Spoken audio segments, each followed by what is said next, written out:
Mm. Dalil data. Jangan tanya mana dalil, butuh dalil. Dalil itu akal, dalil yang paling dasar. Dasar kita menerima nakli kan nakli. Iya, udahlah. Mm-mm.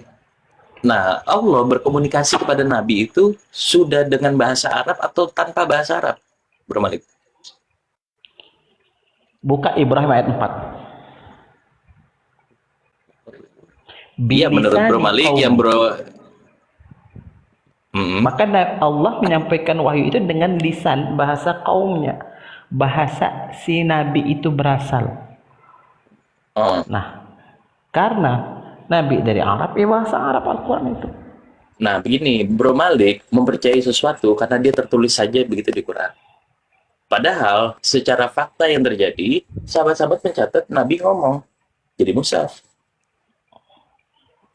Ki antum nih mau kemana sih? Masalah teknis atau apa nih? Nggak kemana-mana, di sini aja Bro Malik.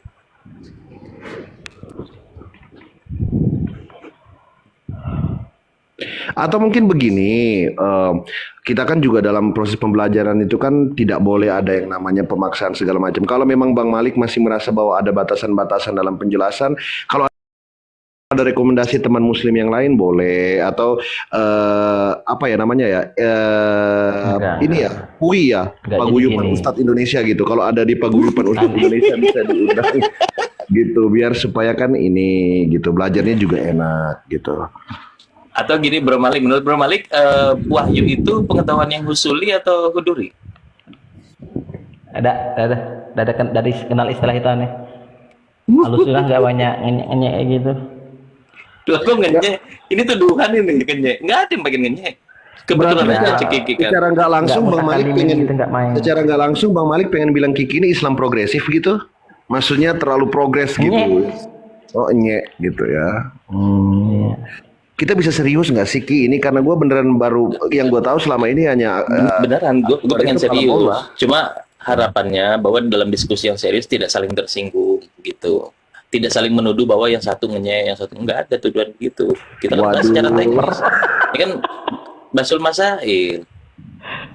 Baper nih. Nggak ada yang baper. Udah itu Kiki deh. sedang memberikan usul dalam diskusi gitu. Jadi yang dibilang Kiki itu sahabat tuh nulis Al-Quran berangkat dari lisan Nabi. Kalau itu ya saya setuju. Tapi kalau Al-Quran ucapan Nabi, mungkin udah, itu nggak cukup. setuju. Paham? Nah, seperti saya Ya udah, membacakan berarti Bang Quran Malik- ke santri saya, kemudian mereka suruh tulis apa yang saya baca tadi. Iyalah tadi ayat Al-Quran tadi keluar dari lisan saya, terucap oleh Iya. lisan saya. Saya mengucap ulang wahyu Allah, kalamullah.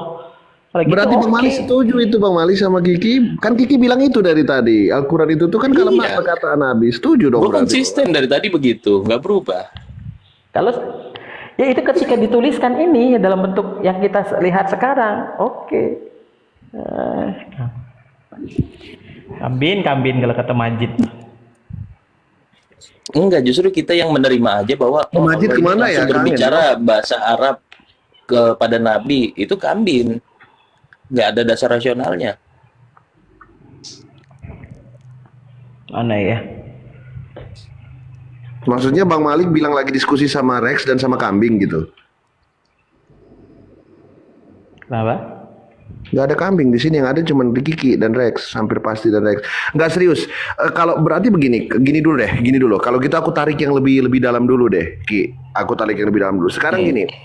Kalau gini ya, coba pelan-pelan, jangan ada yang dipotong dulu.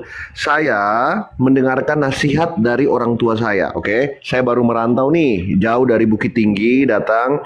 Orang tua saya menasihatkan bahwa Rex, kamu nanti kalau udah di Jakarta, kamu nggak boleh gini dalam pergaulan gitu, Ki. Itu dalam bentuk nasihat ya. Terus karena saya pandai menulis, saya menulis tuh nasihat dari orang tua saya. Lalu karena nasihatnya bagus, tulisannya bagus, saya publikasikan, saya cetak, saya jual. Kiki dapat bukunya. Nah, yang Kiki baca itu perkataan saya atau perkataan orang tua saya, kurang lebih begitu kan? Nah, yang tapi Kiki bahwa baca perkataan orang saya tuanya atau Bang perkataan Rex orang tua saya? itu kan entitas yang berakal. Sekarang persoalannya ini, apakah Tuhan, Allah, entitas yang punya akal sehingga dia berbahasa? Nah, that's why makanya supaya kita lihat apple to apple ini bahwa ketika yang satu ternyata entitas yang tidak berbahasa yang Iya sih, melampaui lama-lama jadi segalanya. deh. Kenapa Dia Bang mau Malik? jebak saya deh. Loh, Bang Malik kok penuh dengan kecurigaan, penuh dengan Bukan. husnuzon. Ini- Susan ini diskusinya dimulai dengan Susan ini. Belajar. Padahal, Saya kan Kiki, belajar- kalau mau belajar jujur, semua aliran teologi. Aku udah mulai dengan jalur yang serius Nanti tadi. pertanyaannya, berarti Allah punya akal tidak? Lalu kalau saya Bukan bilang kok, malah Kiki lagi tidak mengarah ke Bang Malik. Secara jujur Kiki lagi mengarah untuk menguji analogi yang saya bawa, bener kan Ki? Supaya kita lihat benang merahnya itu di mana. Bahwa ternyata nggak apple to apple karena orang tua saya adalah makhluk yang berakal dan berbahasa. Kalau Allah itu kan transcendental gitu, yang melebihi itu. Iya kan Ki? Supaya nanti kita penjabarannya itu jangan tercampur aduk gitu. Supaya kita fokus pada zat ini. Makanya pertanyaan saya adalah bahwa ketika sesuatu yang transendental kemudian kita petakan secara imanen, nah ada wahyu yang dituliskan dalam bentuk Al-Qur'an itu, kitab suci, apakah pada saat saya nanti misalnya membaca Al-Qur'an itu adalah membaca Al-Qur'an yang orang yang menuliskan itu atau membacakan manifestasi daripada makhluk yang transendental ini? Gitu maksud saya. Begitu kan Ki? Nah, makanya kalam Allah atau kalam Nabi begitu. Ini sangat Jadi, sederhana bahasanya. Gini deh, biar Bro Malik ini nggak sedih, gue bilang begini Bro Malik, bahwa wahyunya Apaan? adalah wahyu dari Allah, tapi perkataan Nabi Muhammad itu yang jadi kitab suci kita.